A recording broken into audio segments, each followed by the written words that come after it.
List میں آ گیا ہے تو یہ تو ایک طرح سے ان کے لیے میڈل ہے کہ اس کا مطلب ہے کہ وہ واقعی ملک کے کتنے بڑے وفادار ہیں, کتنے بے لوث خدمتگار ہیں. خان صاحب کے خلاف جی ایک نیا مقدمہ جو لانچ ہو رہا ہے, اس کے اوپر تو میں ابھی بات کرتی ہوں, لیکن میں تھوڑی سی بات اس پہ ضرور کروں گی کہ آج بہت سے لوگ یہ بات کر رہے تھے کہ جناب ایٹمی طاقت ہونے پر بھی کچھ لوگ خوش نہیں ہو رہے اور اس طرح جلی کٹی باتیں کر رہے ہیں. تو بھائی جلی کٹی باتیں کیوں نہ کریں, بات یہ ہے کہ اس میں تو کوئی شک نہیں ہے کہ جب آپ یہ ایک اچیومنٹ پہ خوش ہوتے ہیں کہ جناب ہم ایٹمی طاقت ہیں, تو وہیں آپ یہ بھی چاہتے ہیں کہ آپ کے ملک کے باقی حالات و واقعات بھی اسی معیار کے ہوں.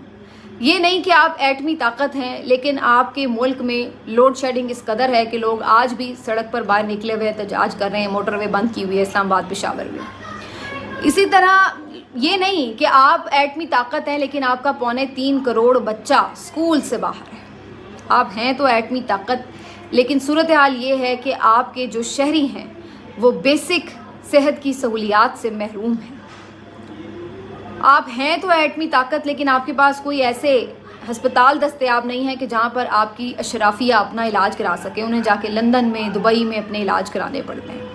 آپ ہیں تو ایٹمی طاقت لیکن صورتحال یہ ہے کہ آپ قرضوں کے بوجھ تلے دبے ہوئے ہیں. آپ کے پاس اتنے بھی وسائل نہیں ہیں اور اتنے بھی آپ کے پاس ریسورسز نہیں ہیں کہ آپ اپنے ہی ملک میں چھپے ہوئے خزانوں کو باہر نکال سکیں. اس کے لیے بھی ہمیں باہر سے لوگوں کو لانا پڑتا ہے اور پھر انہیں بھاری منافع دینا پڑتا ہے کہ جی آپ ہمارے ہی خزانے ہیں, ہماری ہی زمینوں میں دبے ہوئے ہیں لیکن ہم نکال نہیں سکتے. تو کیا وجہ ہے کہ ہم اپنی صلاحیتیں ایٹم بم بنانے میں تو استعمال کر سکتے ہیں, لیکن کیا یہ ٹیکنالوجی ہم نہیں تلاش کر سکتے, بنا سکتے کہ کس طرح ہم نے اپنے وسائل سے اپنے ملک کو کھڑا کرنا ہے, کہ کہیں ہمیں باہر سے مدد نہ لینی پڑے, قرضے نہ لینے پڑیں, لوگوں کو لا کے ان کی ٹیکنیکل جو سہولت ہے, ان کی جو ٹیکنیکل تعاون ہے وہ نہ لینا پڑے, تاکہ ہم اپنے وسائل سے بھرپور فائدہ خود اٹھا سکیں. تو ایسے ایٹمی طاقت ہونے کا ہم نے کیا کرنا ہے؟ ایٹمی طاقت تو ہم بنے تھے بھارت کے خلاف, اور اس لیے کہ جی بھارت کبھی ہم پہ اٹیک کرنے کا نہ سوچے کہ بھئی اس ملک کے پاس تو ایٹمی طاقت ہے. لیکن سوال یہ کہ اس کو ضرورت ہے, اس نے ہم پہ اٹیک کیوں کرنا تھا؟ ہمیں تباہ و برباد کرنے کے لیے. تو اس کے لیے اس کو کچھ کرنے کی ضرورت ہے؟ اس کے لیے تو ہم خود ہی کافی ہیں. ہم نے خود ہی اپنے ملک کو تباہ و برباد کر دیا ہے. کہاں سے کہاں لے گئے ہم اپنے ملک کو, آج وہ کہاں ہیں, ہم کہاں ہیں. تو اسے کچھ کرنے کی ضرورت ہی کیا ہے بھائی؟ ہمارے اپنے ہی کافی ہیں اپنے ملک کو برباد کرنے کے لیے. تو کیا کرنا ہے آپ نے اس ایٹم بم کا, کوئی بتا دیجئے. آپ اسلامی پہلی ایٹمی قوت ہیں, کیا کر لیا آپ نے اس ایٹم بم کے بلبوتے پر؟ غزہ میں آپ کے بچے, معصوم بچے مار کے چلے گئے, مار رہے ہیں بغیر بلا خوف و خطر. ہم کیا کر رہے ہیں؟ ہم تو ان کا نام لے کر ایک مذمت نہیں کر سکتے. یہ ہے ہماری ایٹمی طاقت. کشمیر میں, مقبوضہ کشمیر میں کیا کیا نہیں ظلم ڈھا دیے بھارتی گنڈوں نے, تو کیا ہم نے کر لیا اس ایٹمی طاقت ہونے پر؟ اور اسی طرح سے جہاں پہ بھی مسلمانوں کے اوپر ظلم ہوا ہے, کیا کر لیا ہم نے ایٹمی طاقت ہونے پر؟ تو کیا کرنا ہے اس ایٹمی بم کا ہم نے, کہ جب ہمارے اپنے حالات بھی صحیح نہیں ہیں اور اس کے بعد کسی اور کے لیے بھی, مسلم ملک کے لیے ہمارے اس ایٹم بم کا کوئی فائدہ نہیں ہے. تو اس لیے یہ جو خوشیاں ہیں ہماری, یہ بڑی عارضی سی محسوس ہوتی ہیں, بڑی کمزور محسوس ہوتی ہیں. بہرحال آج کے دن ایک اور افسوسناک بات یہ ہے کہ جس بندے کو خراج تحسین پیش کرنا چاہیے تھا, اس کا نام, اس کی تصویر آج بھی اشتہار سے غائب ہے. آج PMLN نے عوام کے پیسوں سے اشتہار چھپوائے ہیں اور بڑا پبلسٹی کے اوپر پیسہ بہایا ہے, ٹی وی پر بھی اور اخبارات میں بھی, اور وہاں پر اپنے تھوپڑے لگا دیے ہیں کہ جی ہم نے بڑا کوئی کارنامہ کیا ہے. اور جس بندے نے, جس ایٹمی سائنسدان نے اس میں سب سے بڑا کنٹریبیوٹ کیا, اس کا کوئی نام ذکر ہی نہیں ہے. اس قسم کے یہ احساس کمتری کے مارے ہوئے شوخے قسم کے لوگ ہیں کہ سرکاری پیسے سے آپ یہ اشتہار چھاپ رہے ہیں اور اس میں بھی آپ اپنی سیاست چمکا رہے ہیں. پیپلز پارٹی اپنا کریڈٹ لے رہی ہے کہ جی بھٹو صاحب کا سارا کام ہے, PMLN اپنا کریڈٹ لے رہی ہے کہ جناب نواز شریف صاحب نے بڑا کوئی کارنامہ کر دیا. اب میں اس بحث میں نہیں جا رہی کہ نواز شریف کرنا چاہتے نہیں تھے, کسی نے دباؤ ڈالا, سب نے سمجھایا کہ نہیں ہوا, اور کیسے یہ گھبرائے ہوئے تھے, اور ڈاکٹر عبدالقدیر نے ان کے بارے میں کیا کیا, وہ ساری بحث ایک طرف. چلیے پھر بھی ہم مان لیتے ہیں کہ ایز اے پرائم منسٹر انہوں نے اچھا کام کیا, اتنا حوصلہ کر کے کہ چلو جی ہم نے کرنا ہے. لیکن کیا صرف یہی ایک حوصلہ ہی صرف امپورٹنٹ تھا؟ اگر آپ کی ٹیکنالوجی ہوتی نا تو آپ کس چیز کا بٹن دباتے بھائی؟ تو آپ کا صرف کارنامہ نہیں تھا. یہ بات درست ہے کہ بھٹو صاحب کے ٹائم سے اس کے اوپر کام شروع ہوا, ان کا میجر کنٹریبیوشن تھا. اس کے بعد بھی آنے والے جتنے حکمران تھے انہوں نے اس پہ کام روکا نہیں, اور چلتے چلتے چلتے آپ نے جا کر 98 میں یہ دھماکے کیے. تو اس میں مختلف ادوار گزرتے گئے, آتے گئے, سب کا کچھ نہ کچھ حصہ ہوگا کہیں نہ کہیں. لیکن تصویر میں جو آپ نے اشتہار میں لگائی ہے تصویر, اس میں آپ نے صرف اپنی شکلیں لگا دی, اور جو اس میں باقی کنٹریبیوشنز تھے وہ سارے غائب کر دیے. اور آج کے دن جہاں آپ کو بھارت کو للکارنا تھا, جہاں آپ نے باقی غیر مسلموں کو للکارنا تھا, یہ بتانا تھا کہ جناب ہم اسلام کا قلعہ ہے, ہم ایٹمی قوت ہیں, کوئی پاکستان کے طرف میلی آنکھ سے نہ دیکھے, کوئی ہمارے جو مسلمان بھائی ہیں ان کو میلی آنکھ سے نہ دیکھے, آج کے دن بھی آپ کس کو للکار رہے ہیں؟ جیل میں بیٹھے قیدی نمبر 804 کو. آج بھی سب سے زیادہ خوف کس کا ہے؟ وہ شخص جو کال کوٹری میں پڑا ہوا ہے, جو آپ کی اپنی تحویل میں ہے, رحم و کرم پر ہے. آج بھی کس کے نام سے آپ کی ٹانگیں کپ کپا رہی ہیں؟ وہ شخص جو کہ مہینوں سے عوام جس کی نہ شکل دیکھ سکے ہیں, نہ تصویر دیکھ سکے ہیں, نہ اس کی آواز سن سکے. یہ آپ کی حالت ہے. سارا دن پریس کانفرنسیں کس بات پر آ کے ہو رہی ہیں کہ عمران خان یہ, عمران خان وہ, اس کو برا بھلا کہہ دو, اس کی کردار کشی کہہ دو, اس کو غدار ثابت کر دو, اس کو ملک توڑنے والا ثابت کر دو, اس کو ثابت کر دو کہ وہ کوئی نیا نومئی کرنے جا رہا ہے, کوئی انتشار پھیلانا چاہ رہا ہے, یہ ہے وہ ہے. وجہ یہ ہے کہ مرچیں بہت لگی ہوئی ہیں اس بات کی کہ عمران خان کے آفیشیل اکاؤنٹ سے کیوں جو حمود الرحمان کمیشن رپورٹ ہے اس کے مندرجات کو پھیلایا جا رہا ہے. اصل تکلیف اس بات کی ہو رہی ہے. اور اس میں بڑے بڑے سیریس لوگ اور سینئر لوگ بھی تنقید کا حصہ بن گئے ہیں, اور یہ کہہ رہے ہیں کہ جی عمران خان خود کو مجیب الرحمان شامی شیخ مجیب الرحمان ثابت کر رہے ہیں.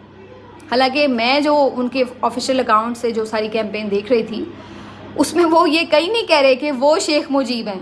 وہ تو یہ کہہ رہے ہیں کہ جو اس وقت بھی فوجی جرنیل تھا, اس کی ضد اور انا کی وجہ سے ملک دو لخت ہو گیا, اور وہ سمجھتے ہیں کہ آج بھی یہی صورتحال پاکستان میں درپیش ہے.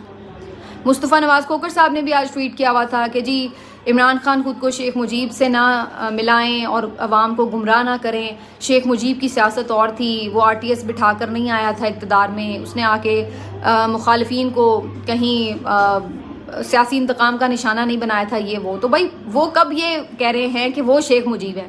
اور نہ ہی اس پورے میسج میں جو ان کے اکاؤنٹ سے چل رہے ہیں, ان کی سوشل میڈیا کیمپین پہ ہیں, اس میں کہیں وہ یہ کلیم نہیں کر رہے کہ وہ خود کیا سیاست کر رہے ہیں یا نہیں کر رہے. وہ تو صرف یہ کہہ رہے ہیں کہ جو موجودہ حالات ہیں اس میں اور 1971 کے حالات میں ایک چیز کامن ہے, اور وہ ایک چیز کامن یہ ہے کہ اس وقت بھی آپ نے مینڈیٹ نہیں ماننا تھا, آج بھی آپ نے مینڈیٹ نہیں مانا.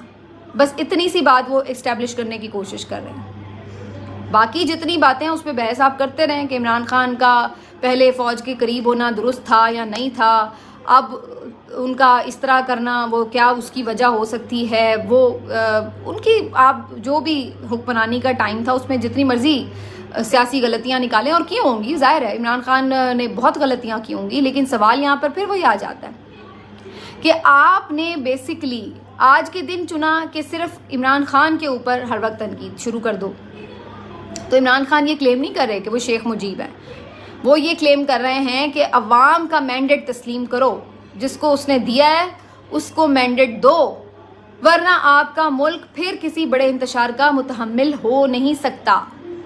وہ تو یہ بات کہہ رہا ہے آپ سے کہ یہ جو لاوا عوام کے اندر پک رہا ہے یہ پھٹ جائے گا, پھر آپ سے سنبھالا نہیں جائے گا. اب جب وہ یہ بات کے لیے وارن کر رہا ہے, اور جو ایک بڑا کوئی گھر کا بڑا ہوتا ہے نا, آنے والے خطرے سے آگاہ کر رہا ہوتا ہے کہ دیکھو یہ خطرہ آ رہا ہے, یہ خطرہ آنے والا ہے, تو وہ اسی طرح اس خطرے سے آگاہ کر رہا ہے کہ دیکھو یہ آپ لوگ غلط چل رہے ہو, یہ اس سے نقصان ہوگا. لیکن بجائے اس کے کہ اس خطرے کی وارننگ کو یہ سمجھا جائے کہ بھائی اس معاملے کو واقعی سوچ سمجھ کے حل کیا جائے, الٹا یہ بتایا جا رہا ہے کہ جی وہ دھمکی لگا رہا ہے کہ اب میں دوبارہ ملک توڑوں گا, اب میں دوبارہ یہ کر دوں گا, میں یہ کر دوں گا, میں وہ کر دوں گا. تو پورا اس کو ایک نیریٹو کو چینج کر کے بنانے کی کوشش کی جا رہی ہے. حالانکہ خود نواز شریف کے کئی سٹیٹمنٹس آن ریکارڈ ہے, بلکہ میں تو کہہ رہی تھی ابھی یہ مقدمے کی جیسے بات ہو رہی ہے, مقدمہ تیار کیا جا رہا ہے عمران صاحب کو غدار قرار دینے کے لیے. تو اس مقدمے کے لیے جو کانٹینٹ ہے, جو وجہ ہے وہ کیا ہے جی, کہ وہ عمران خان جو ہیں اداروں کے خلاف بیانات دے رہے ہیں, تو غداری کے مرتکب ہو رہے ہیں. تو یہ جو بیانات ہیں عمران خان صاحب کے وہ آپ سن لیں, اور جو نواز شریف صاحب کے بیانات ہیں وہ سن لیں. آپ کو پتہ چل جائے گا کہ کتنا فرق ہے ان بیانات میں. تو میں تو سمجھتی ہوں کہ اگر پی ٹی آئی یہ دیکھے کہ عمران خان کے خلاف یہ مقدمہ درج ہو کے کارروائی شروع ہوتی ہے, تو آپ بھی درخواست لے کر پہنچ جائیں کہ جی یہ نواز شریف صاحب کے بھی یہی الفاظ تھے, ان کے اوپر بھی اسی طرح مقدمہ درج کیا جائے. تو یہ تو آپ دونوں طرف مقدمہ چلا سکتے ہیں اگر یہ وجہ بنتی ہے. سنا ہے کہ کوئی نئے مدعی بھی ڈھونڈ لیے گئے ہیں, پنڈی کے کوئی صحافی ہیں, رئیس خان صاحب, شاید جی ٹی وی چینل سے ان کا تعلق ہے, اور وہ مدعی بنے ہیں. درخواست ان کی ایما پر جو ہے وہ وفاقی حکومت درج کر کے اور آگے مقدمہ چلائے گی, تفتیش شروع کرے گی. مقصد وہی ہے, پتہ انہیں بھی ہے کہ ایسا کچھ ثابت نہیں ہونا, اور ان کے پاس ایسا کچھ ثابت کرنے کے لیے ہے بھی نہیں. صرف یہ کہ کچھ اور وقت مل جائے گا عمران خان کو جیل میں قید رکھنے کا. صرف یہ ہے کہ آپ نیا مقدمہ ڈالیں گے, اس میں نئی گرفتاری ہوگی, نئے سرے سے ٹرائل شروع ہو جائے گا, آپ اس کو جیل میں بند رکھ سکیں گے, کیونکہ یہ مقدمے تو اب اپنے پایہ تکمیل تک پہنچ رہے ہیں, اختتام کو پہنچ رہے ہیں. تو اب نئے مقدمات کی اس وجہ سے ضرورت محسوس ہوئی. تو بہرحال یہ ساری جی آج کی کہانی ہے, اور بات درست ہے. آج عمران خان صاحب کے حوالے سے میں ویڈیو بھی دیکھ رہی تھی کہ جیسے انہوں نے ویڈیو بنا کے ڈالی, اسی طرح ان کے ترکی بترکی ایک اور ویڈیو بنا کر ان کے حوالے سے پوری کردار کشی کے اوپر ایک نئی ویڈیو ڈالی گئی. اور میں اسی چیز کے اوپر بات کر رہی ہوں بیسیکلی, کہ آج 28 مئی تھا, آپ نے چھٹی بھی دے دی, تو کم از کم آپ اس کو یوم تکبیر ہی رہنے دیتے. اس کو تو آپ نے عمران خان کی کردار کشی کا دن بنا کے ٹھہرا دیا. اس کے بعد جناب آج مسلم لیگ نون کے ہوئے ہیں party election, intra party election میں آج بلا مقابلہ صدر منتخب ہو گئے نواز شریف صاحب, ایز ایکسپیکٹڈ.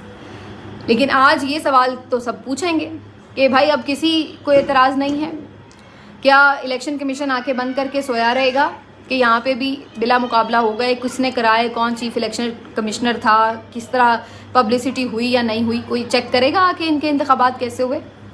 کیا قاضی فائز عیسیٰ صاحب کو اس بات پہ کوئی حیرانی, کوئی پریشانی ہوگی کہ ووٹ تو ڈلا نہیں, انتخاب کیسا ہو گیا؟ بلا مقابلہ انتخاب کیا ہوتا ہے؟ نہیں ہوگا, کیونکہ ان کے پاس کوئی اکبر ایس بابر نہیں ہے, ان کے پاس کوئی روتی ہوئی نورین نہیں ہے. وہ جن لوگوں کے اثاثے ہیں وہ انہیں یوز کر لیتے ہیں, تو وہ یہاں پر ابھی ضرورت نہیں ہے یوز کرنے کی, تو کسی کو کوئی پرابلم نہیں ہوگا. ایز اٹ از یہ انتخابات بالکل آئین اور قانون کے مطابق قرار دے کر قبول کر لیے جائیں گے الیکشن کمیشن کی طرف سے, جو کہ ویسے ہی اس وقت پی ایم ایل این کی بھی ٹیم ہے, اور ان کے ساتھ hand in hand. Election commission میں پی ایم ایل این میں کوئی فرق نہیں ہے اس وقت. تو بہرحال منافقت اس وقت اپنے عروج پر ہے, اور اتنے عروج پر ہے کہ باقاعدہ کھل کر نظر آ رہی ہے. اب کسی کو زیادہ سچ تلاش کرنے میں مشکل نہیں ہوتی, خود بخود آپ کو چیزیں چیخ چیخ کے بتا رہی ہیں کہ جناب کون سچ ہے اور کون جھوٹ پر مبنی ہے. تو بہرحال جی اس سے متعلق اگلے اپنے ویلاگ میں بھی بات کریں گے. اپنا خیال رکھیے. اللہ حافظ.